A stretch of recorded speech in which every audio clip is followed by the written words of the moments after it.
Depuis plus de 15 siècles, les moines bénédictins se lèvent au milieu de la nuit pour louer Dieu au cours des matines, premier des 8 offices de la journée monastique. Saint Benoît a réglé les offices divins selon les mots du psaume 118. « 7 fois le jour, j'ai chanté vos louanges, et je me lèverai au milieu de la nuit pour vous louer. »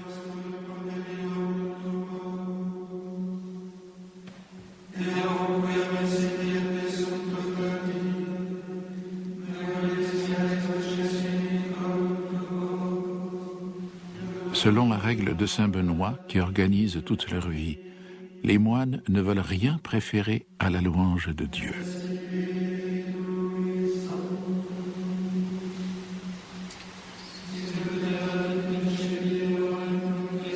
Ce premier face-à-face de la journée avec le Seigneur revêt une importance particulière.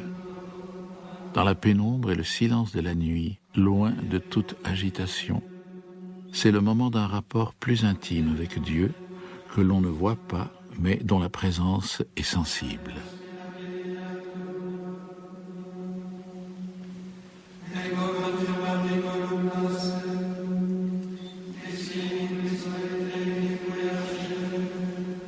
Dans notre monastère, nous avons des origines de frères qui sont très diverses. Je suis un fils de la Révolution de mai 68. J'étais d'une famille catholique, pratiquante. Québec a vécu sa révolution tranquille. Une révolution où il y avait très très peu de lumière. Des familles éclatées et des jeunes nombreux qui se recherchaient. À partir de l'âge de 16 ans, j'ai commencé à avoir des doutes. J'ai commencé à découvrir la vie. Et j'ai eu une expérience de jeune hippie pendant plusieurs années. Être moine n'était pas un absolu. Et puis, il faut bien le dire en toute simplicité, j'ai connu la drogue, j'ai connu l'ivresse de la jeunesse, tout simplement. J'appartenais aussi à une bande de motards. J'allais tourner le soir à la Bastille, le vendredi soir. Ces sources d'eau vive que j'ai cherchées au Québec, j'ai fini par les trouver en France.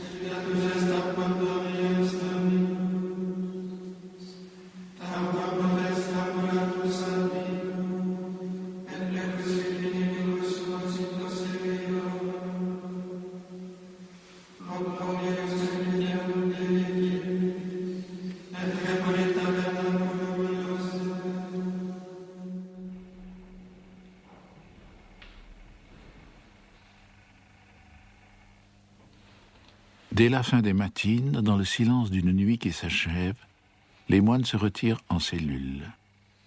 C'est le temps de la Lectio Divina, méditation solitaire dans un cœur à cœur avec le Christ.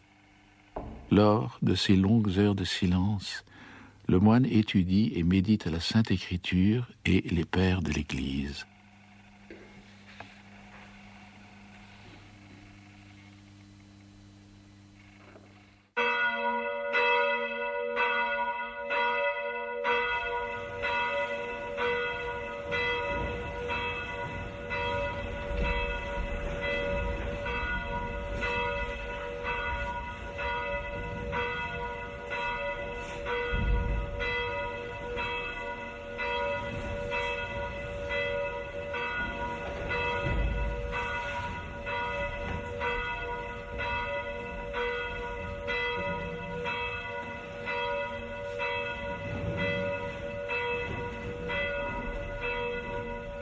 splendo paterne glorie, de luce lucem profenes, los luces effluens luminis, diem dies illuminos.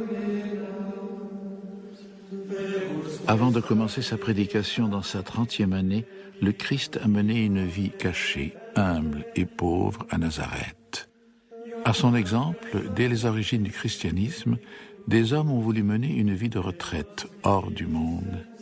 Ils se sont retirés dans les déserts de Palestine et d'Égypte sous l'impulsion de saint Antoine Ermite et de saint Pacôme.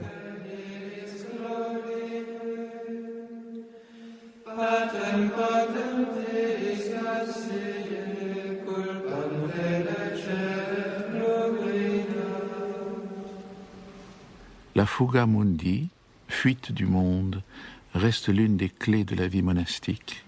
Séparé de tous, le moine demeure par la prière, uni à tous.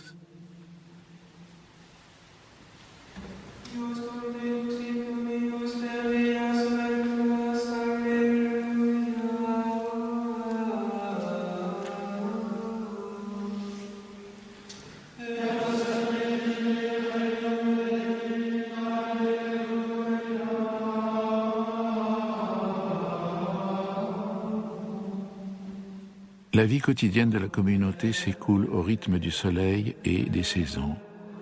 Les moines attendent le Seigneur qui doit revenir. Le soleil levant est un symbole très expressif du Christ qui revient.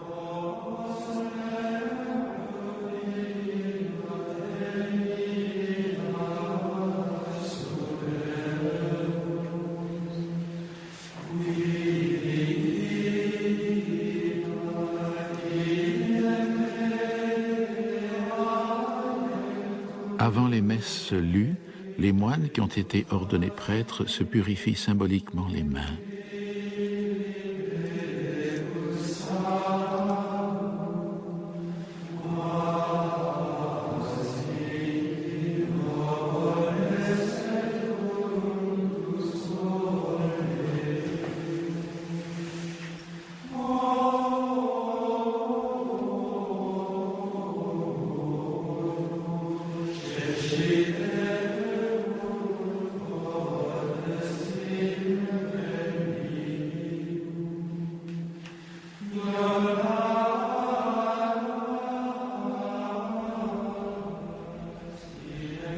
Les moines se dirigent ensuite vers les chapelles latérales de l'église abbatiale et de la crypte. Célébrée dans un grand recueillement, la messe est dite en latin selon le rite romain traditionnel. La messe, c'est le sacrifice du Christ sur la croix, rendu présent et renouvelé sur l'autel selon les rites liturgiques.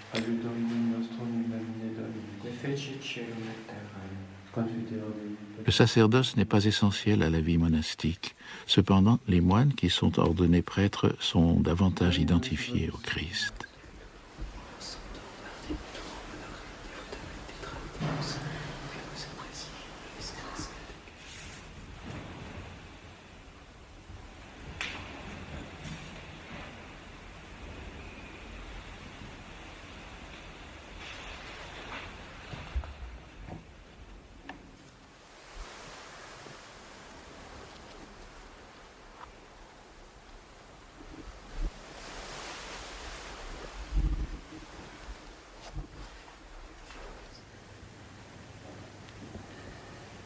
Domine iusum genius, et interessu te plenium, se tanto vivemus in vidu anima. Corpus Domini nostri Iesu Christi, custodiat animam tuam in vitam aeternam. Amen. Dans la recherche de Dieu, saint Benoît privilégie deux moyens, la prière et le travail, selon la célèbre devise « Ora et labora ». Nous avons une boulangerie, mais nous ne sommes pas des boulangers. Nous sommes des moines. Nous avons des terres, mais nous ne sommes pas des agriculteurs. Nous faisons simplement de l'agriculture. Et tout cela doit être ordonné à cette recherche de Dieu. Donc on ne choisit pas son emploi, son travail, on le reçoit du Père Abbé dans l'obéissance. Et on le fait comme une prière qui monte vers Dieu. Toute la vie du moine doit être comme une liturgie.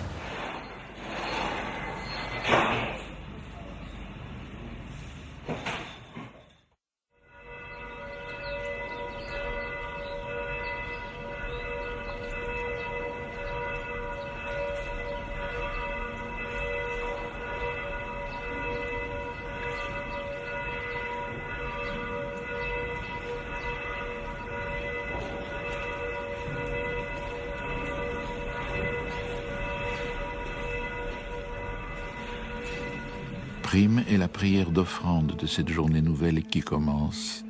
Elle se poursuivra au rythme des petites heures. Tierces, sextes et nonnes qui scandent la journée du moine.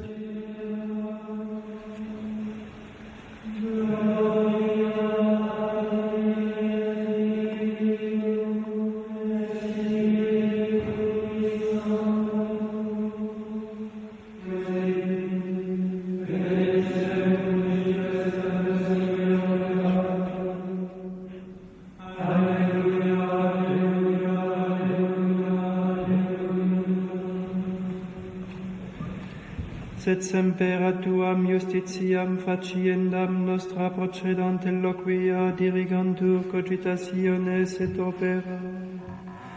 Per Dominum nostrum Iesum Christum Filium tuum, qui tecum vivit et regnat in unitate Spiritus Sancti Deus. L'office se termine par le De Profundis, prière pour les défunts. La vie n'est qu'un passage. Les moines unissent dans la prière les vivants et les morts.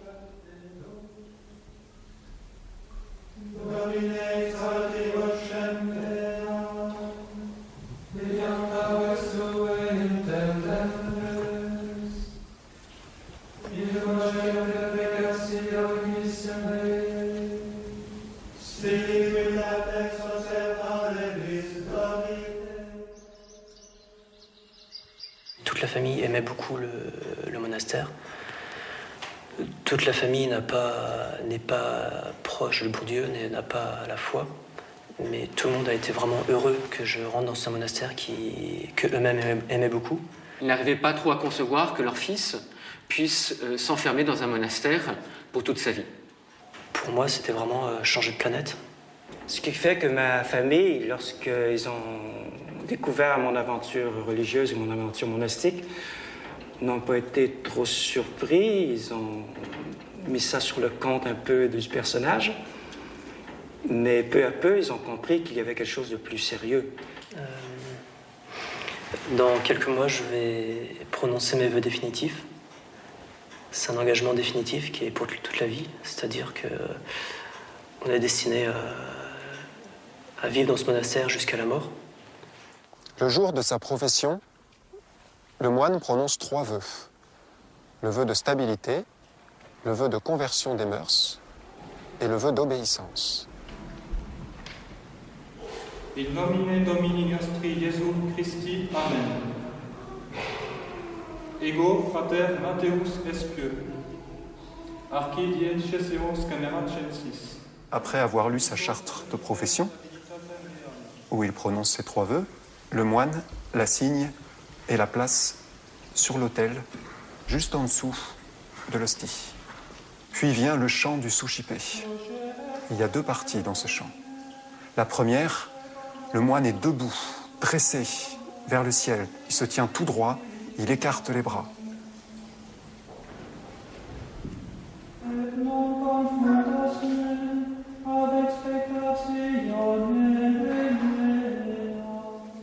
Et là, il prononce une parole qui engage tout son avenir. C'est la grandeur et la noblesse de l'homme de pouvoir s'engager sur une parole, de pouvoir orienter lui-même toute sa vie en un instant. Accipe frater, abitur beatissimi patris nostri benedicti, o quintutus in stabilitate promissa. Ainsi, l'offrande de toute sa vie est unie à l'offrande du Christ sur l'autel. Car faire les 3 vœux, c'est vouloir imiter le style de vie que Jésus a eu ici-bas. Et ensuite, quelques secondes à peine après, il se prosterne par terre. C'est la petitesse de l'homme, la misère de l'homme devant Dieu. Ce que nous offrons est bien peu à côté de ce que Dieu nous offre.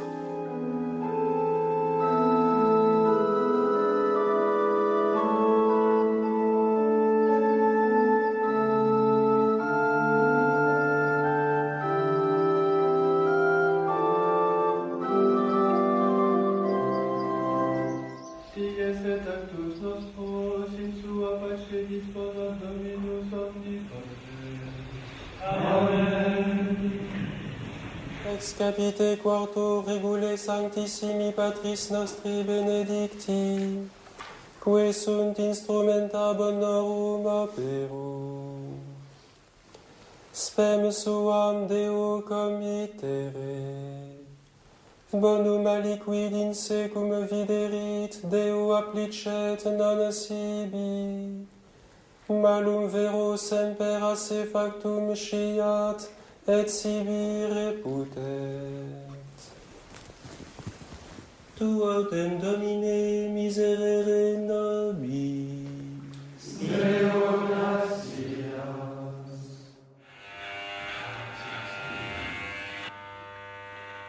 Les moines frères qui ne sont pas prêtres portent la rasure. Et ceux qui sont prêtres ou qui vont le devenir portent la tonsure, qui est en forme de couronne.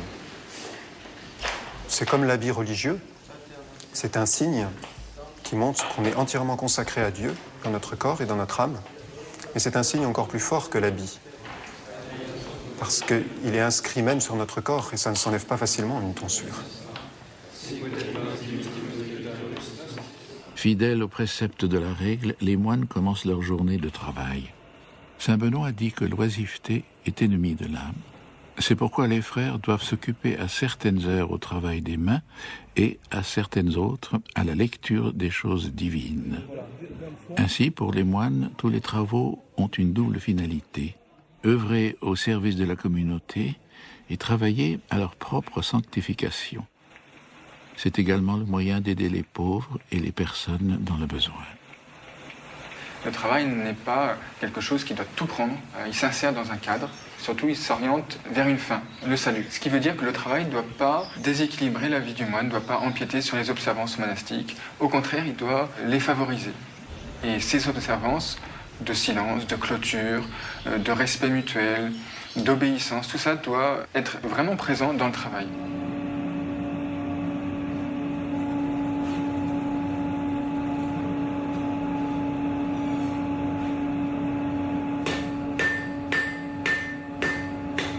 Dans toute la règle, le mot obéissance est très présent parce que c'est la définition du moine. Et c'est comme ça même que saint Benoît va le distinguer des faux moines, des gyrovagues, des sarabaïtes qui font finalement leur propre volonté.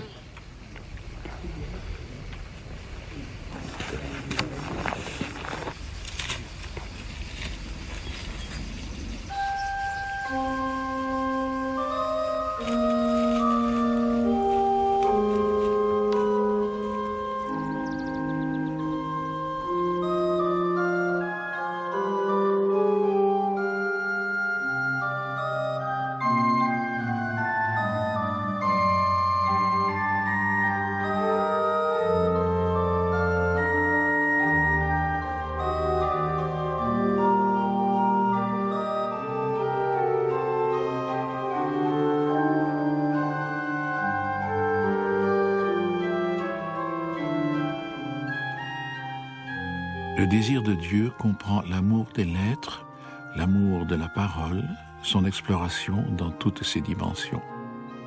C'est ainsi que les bénédictins ont toujours entretenu un rapport très étroit aux livres, aux codex, aux bibliothèques, aux traces du savoir qui sont comme autant d'outils nécessaires à leur vie spirituelle.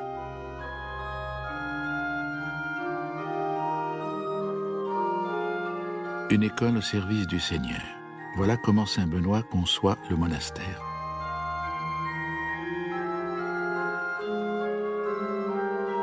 Parce qu'ils ont de tout temps transmis leur connaissance, les moines ont fait de leurs abbayes des pôles de rayonnement culturel qui ont contribué à la civilisation de l'Europe. C'était le cas au Moyen Âge, c'est encore vrai aujourd'hui.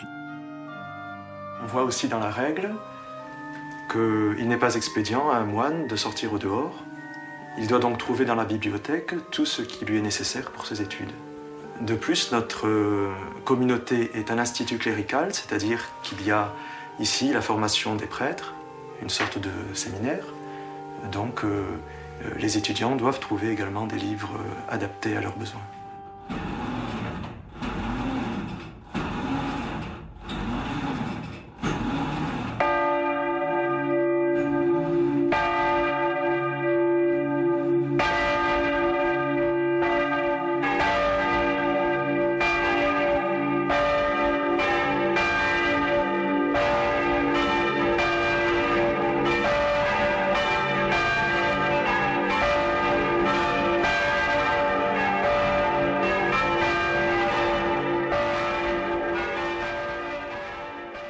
L'appel à la messe conventuelle retentit.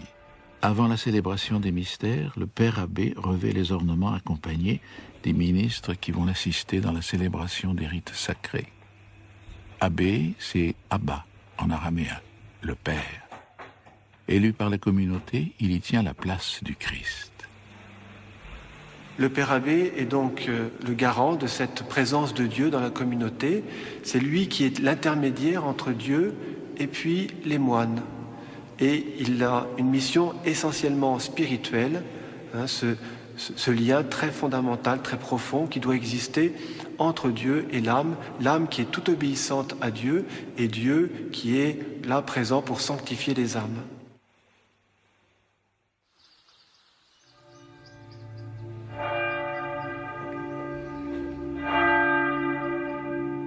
La communauté se recueille en station dans le cloître. Tout est prêt pour que la liturgie commence.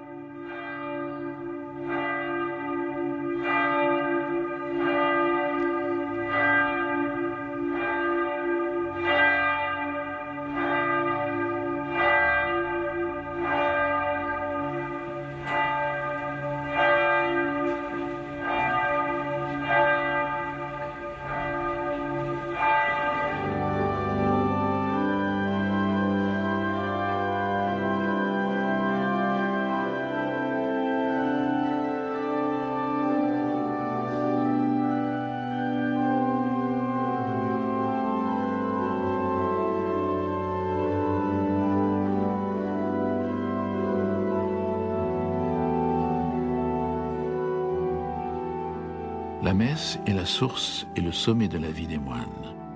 Certains jours de fête, comme celui de la Pentecôte, elle est célébrée par le Père Abbé selon les rites pontificaux. La Sainte Liturgie est une préfiguration de la vie éternelle. Par l'harmonie des choses visibles, le pain, le vin, l'encens, les ornements, le chant et la lumière des cierges, la liturgie nous fait déjà goûter la beauté et la grandeur de l'univers invisible.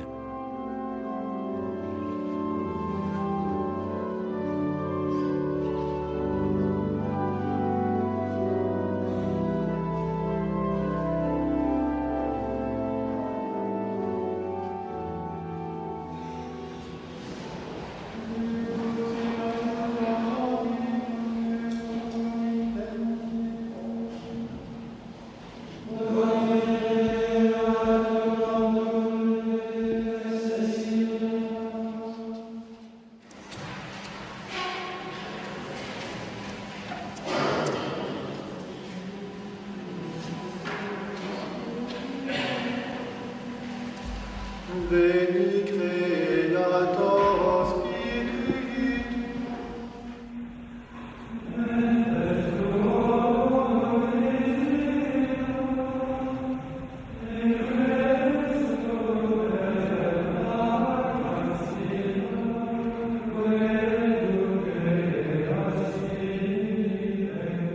Dominus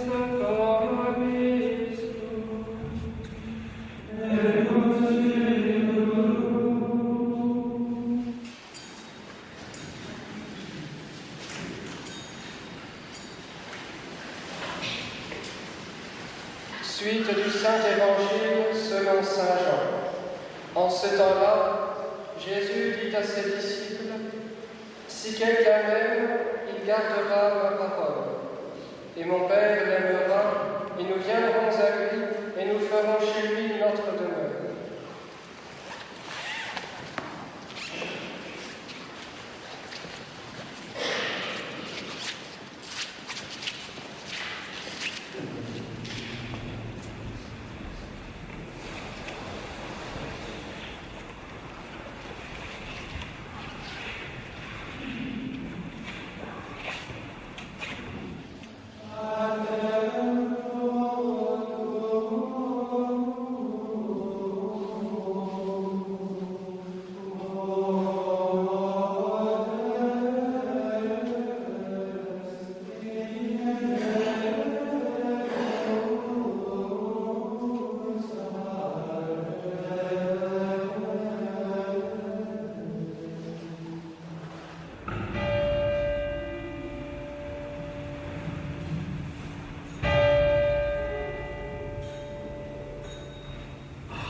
Selon l'antique usage, fidèles et célébrants prient tournés vers l'Orient, symbole du Christ ressuscité revenant à la fin du monde. Par la liturgie a lieu la rencontre de l'homme avec Dieu. La liturgie, c'est déjà le ciel sur la terre.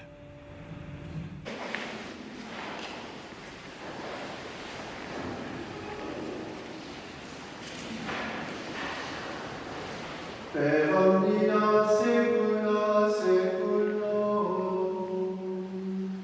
Amen. Pax Domini sit semper vobiscum. Et consiglio tuum. Ecce agnus Dei, executori peccata mundi.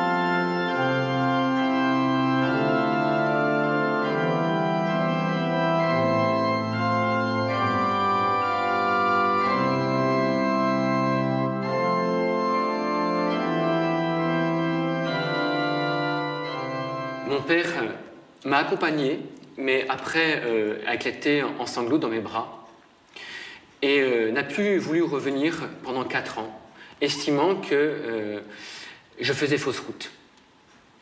C'est une chose d'aimer un monastère, aimer un lieu, être heureux de la vocation de son frère ou de son fils, pour mes parents, mais c'est une autre chose de le vivre jour après jour. Et je crois que la famille participe vraiment à la vocation. Surtout lorsque je me suis engagé dans la vie monastique, que j'ai fait des vœux, que j'ai établi ma stabilité en France, quittant mon pays, ma famille. Ils ont simplement compris qu'il y avait quelque chose de fondamental, d'absolu, et c'est le plus fort langage que je peux leur donner pour un retour à l'Évangile.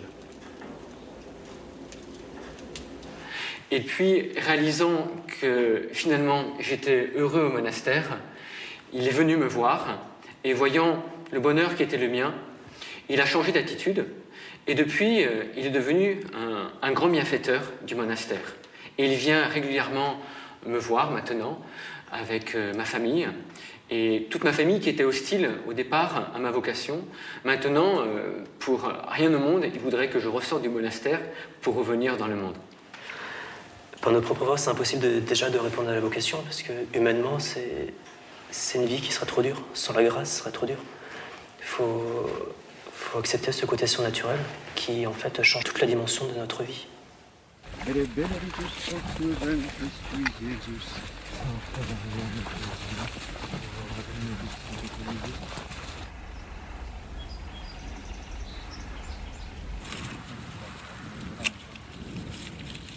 Chaque vocation est unique. Chaque expérience est très personnelle et aucun des moines n'a entendu l'appel de la même manière. Fascinés, attirés par une force qui n'est pas de ce monde, ils ont décidé de consacrer leur vie à Dieu.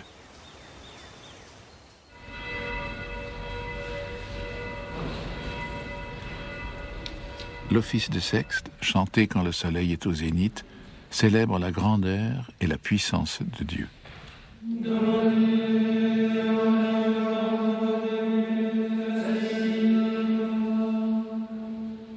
L'église abbatiale, dans un monastère, est le lieu le plus sacré.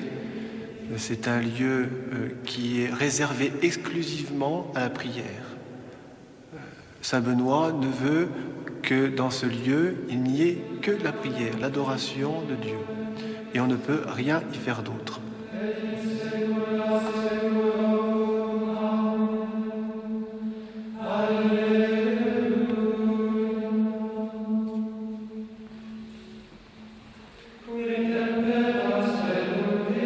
L'Église est orientée, c'est-à-dire qu'elle est dirigée vers l'Orient, vers le lever du soleil, ce qui exprime ce caractère eschatologique de l'Église et de la prière.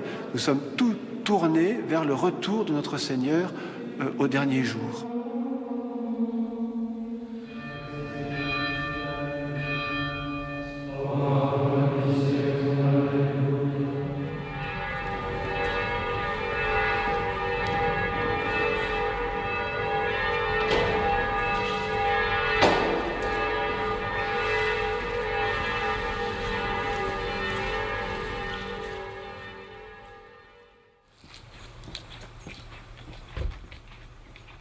Saint Benoît demande d'accueillir l'hôte comme le Christ lui-même. Depuis les origines, les moines reçoivent les visiteurs avec la plus grande hospitalité.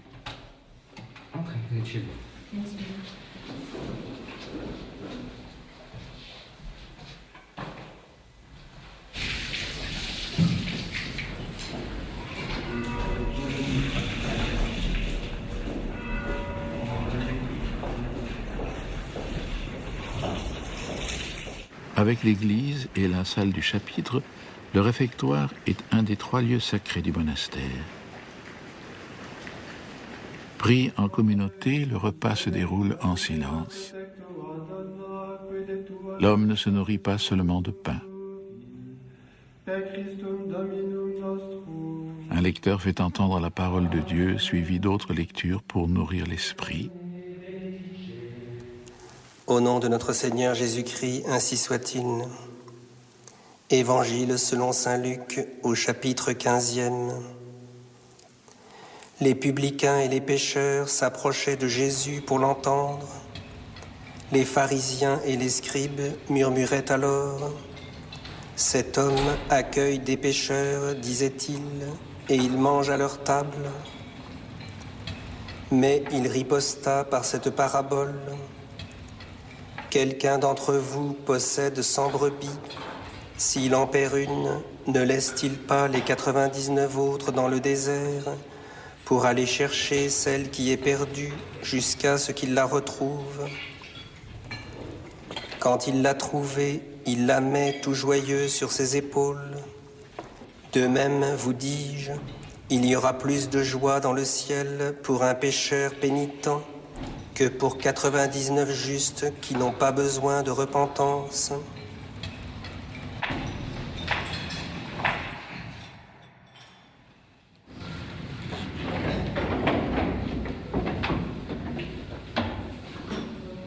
Toute l'année, les moines font abstinence de viande. Cependant, le régime est tempéré pour les hôtes et les frères malades.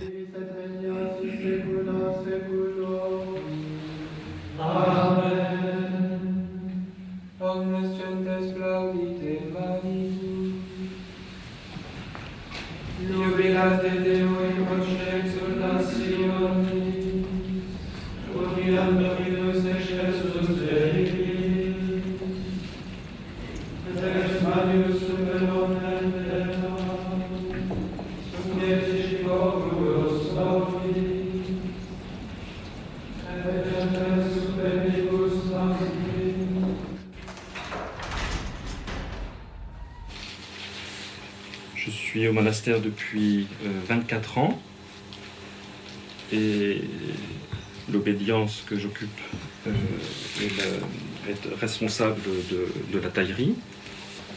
Quand je suis rentré au monastère, j'étais en train de préparer un CAP de menuiserie. Donc effectivement, c'est pas du tout le même rayon. Mais l'obéissance aidant, voilà, on arrive à faire des miracles peut-être. Et actuellement, je suis en train de confectionner toute la panoplie du postulant qui prendra l'habit. Donc là, je suis en train de faire le scapulaire qui va avec la tunique. Le col de chemise sera coupé. Voilà. La ceinture. On repousse plutôt le postulant qui arrive, le novice, pour que son choix soit vraiment libre. Après avoir fait un essai au noviciat d'une quinzaine de jours, s'il est tout emballé, s'il veut absolument rentrer, il trouve ça merveilleux, les novices sont sympathiques, le chant grégorien est beau, les bâtiments sont splendides, la nature est grandiose. On lui dit, attends un peu, retourne chez toi 15 jours. Ou même retourne chez toi plusieurs mois. Et puis lorsque l'exaltation du début sera tombée, là, vraiment posément, calmement, fermement, rentre au monastère.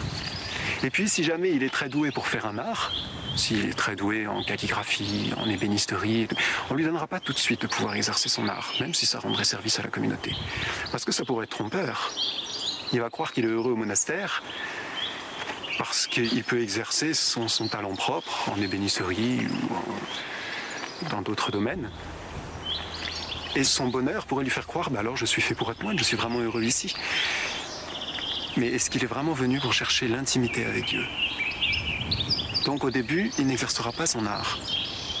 C'est pour être sûr que ce soit vraiment pour Dieu, pour s'enfoncer dans la prière et pour rien d'autre qu'il est rentré au monastère.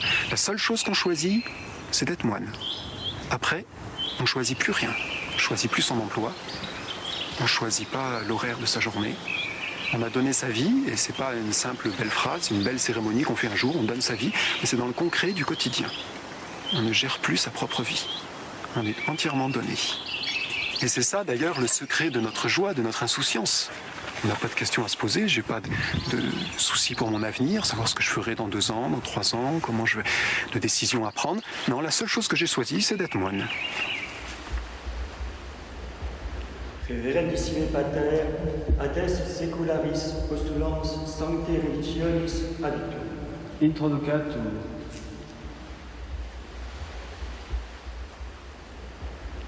Le jour de sa vêture, le père abbé demande au début de la cérémonie au postulant « Que demandez-vous »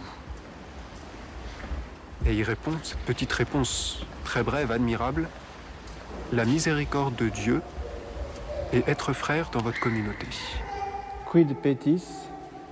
Misericordiam Dei et vestram confraternitate. C'est les 2 choses qu'on est venu chercher. La miséricorde de Dieu, l'amour gratuit de Dieu. On sait que si on est moine, on n'y peut rien.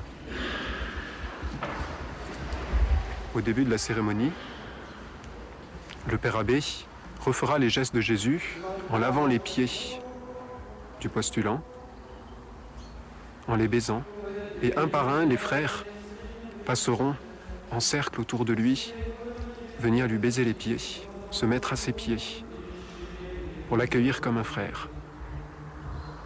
Aimer son frère, c'est se mettre en dessous de lui, c'est se mettre à ses pieds, c'est le mettre au-dessus. Le propre de l'amour, c'est de s'abaisser. Et pendant que tous les frères défilent en tournant, pour venir un par un baiser les pieds du nouveau novice, nous chantons le chant de l'Ubi Caritas.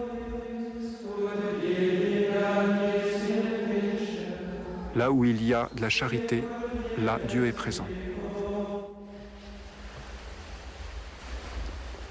Exuate Dominus veterem hominem cum actibus suis. Le postulant reçoit ensuite l'habit monastique. Notre habit est noir, car nous sommes morts au monde. Nous sommes morts à toute notre vie passée, nous commençons une vie nouvelle avec un nouvel habit, un nouveau nom, une vie toute donnée à Dieu.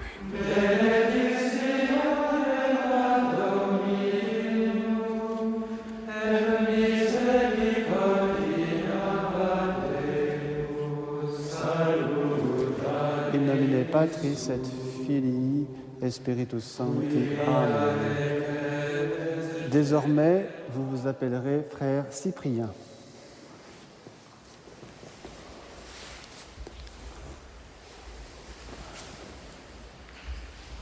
On vient chercher une famille de frères.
La communauté forme une véritable famille où les moines vivent dans la joie. Une fois par semaine, pendant le moment privilégié de la promenade, ils savent plaisanter et jouer.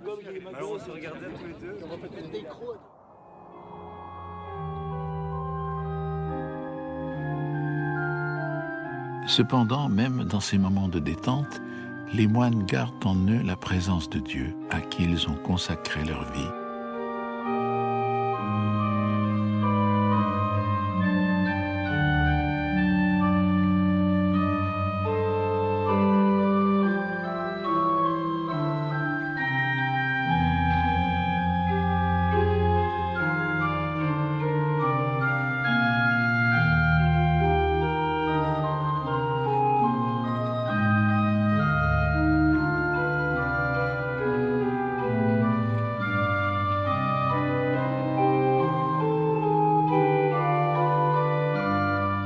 Vêpres marque la fin du jour. Recueilli, chaque moine fait sienne la parole du psaume « Seigneur, que ma prière monte comme l'encens devant votre visage ».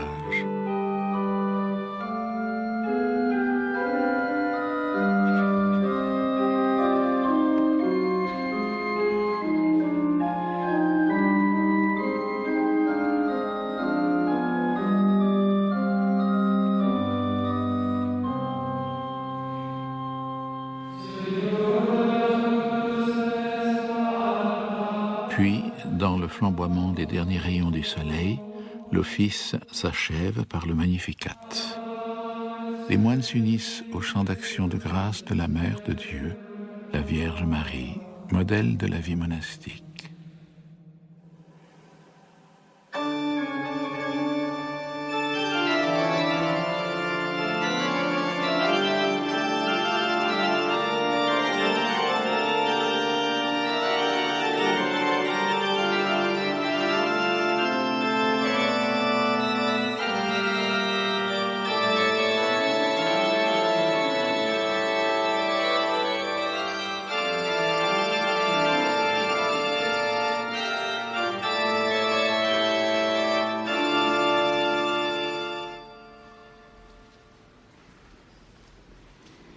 Moine vient du grec monos, qui veut dire seul.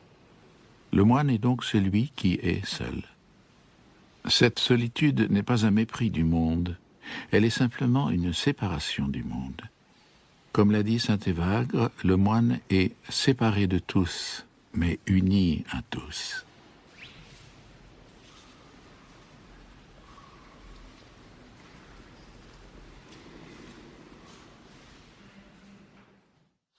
Après les vêpres, un temps d'oraison personnelle prolonge la prière des moines dans un cœur à cœur avec Dieu, dans la paix du sanctuaire, le silence du cloître. Symbolisant le paradis sur terre, ce jardin clos n'est ouvert que sur le ciel.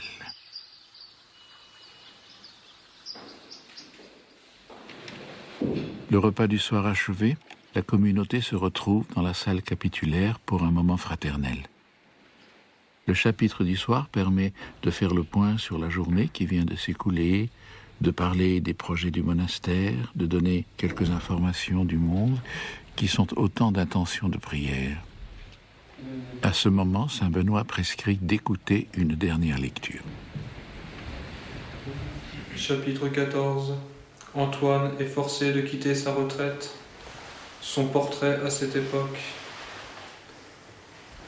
Près de 20 ans, il mena donc ainsi en reclus la vie ascétique. Il ne sortait pas et on ne le voyait que très rarement.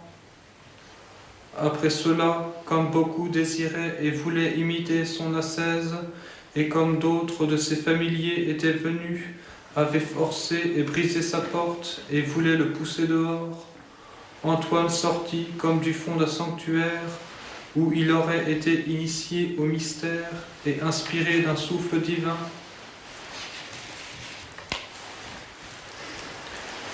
Tuantem Domine miserere nobis.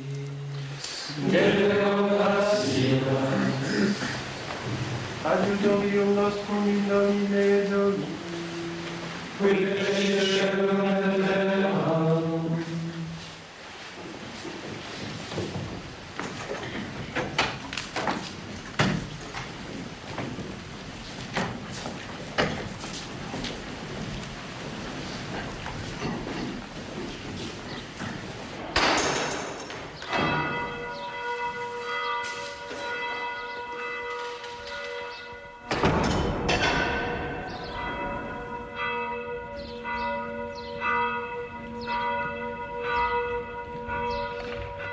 La cloche rassemble une dernière fois la communauté à l'église. La journée monastique est achevée, tout s'est accompli sous le regard de Dieu. Avant d'entrer dans le grand silence de la nuit, c'est le moment de chanter le dernier office, les complets.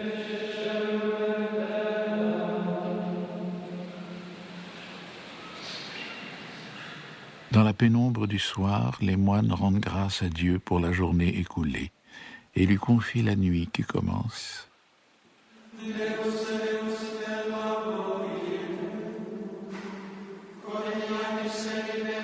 Souvent, les gens nous disent, mais vous servez à rien. Qu'est-ce que vous faites? 5 et 6 heures par jour à chanter Dieu. Ça sert à rien. Et c'est le plus beau compliment qu'ils peuvent nous faire. C'est vrai que ça sert à rien. On ne sert pas à quelque chose. On sert quelqu'un. On sert Dieu.